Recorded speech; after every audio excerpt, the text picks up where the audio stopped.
So people always ask me, how did I get into publishing and ministry, and how do they work together? Well, I've always been a storyteller since I was a kid, a writer. I loved books, I loved reading, and I'd been a journalist and a publicist and all these things.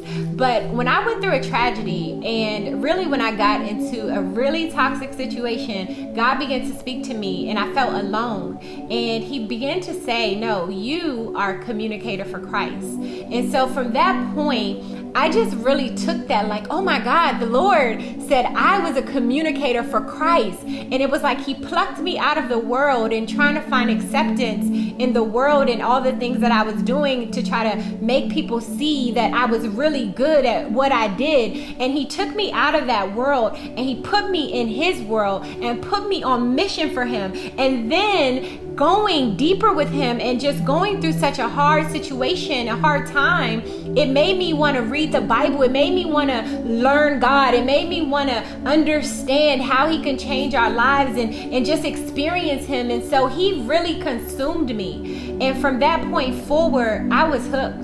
And I remember when I was publishing my first book, 10 Blessings of Betrayal, about the terrible experience of being wrongfully accused of trying to kill my ex-abuser. And I didn't think I was going to get through it. I was literally facing 25 years if I was convicted of those crimes, false accusations. But God was so faithful in that.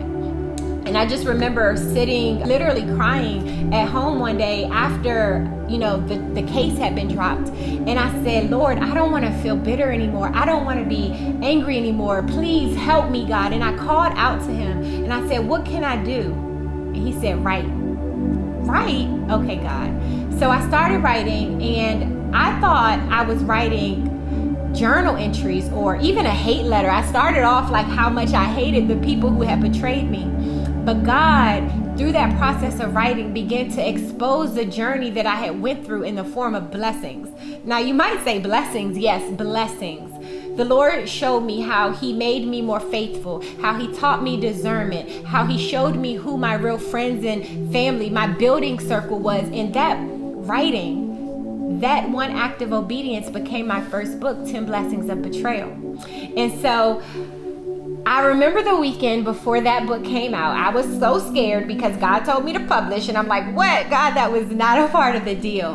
And I went to church and the pastor was preaching on 1 Samuel chapter 1, the story of Hannah, who couldn't have a child and she was being tormented by her husband's second wife. And when he preached that story, I heard Hannah's cry to God. And she said, God, if you would just give me a male son, I promise I'll dedicate him to you.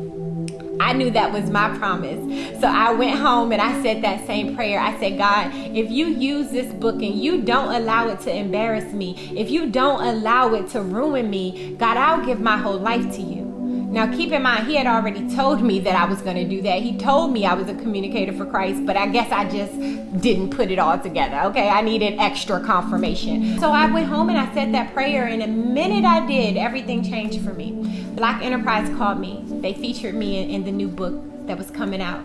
The book became a bestseller in 3 days.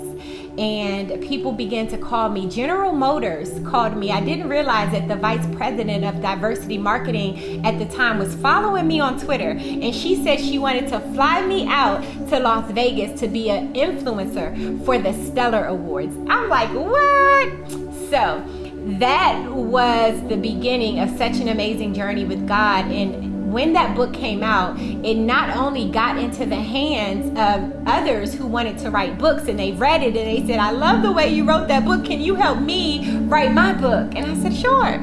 And the other thing it did is that it got into the hands of women who were being abused and nonprofit owners, and they began to ask me to host groups to minister to those women. And so I said yes.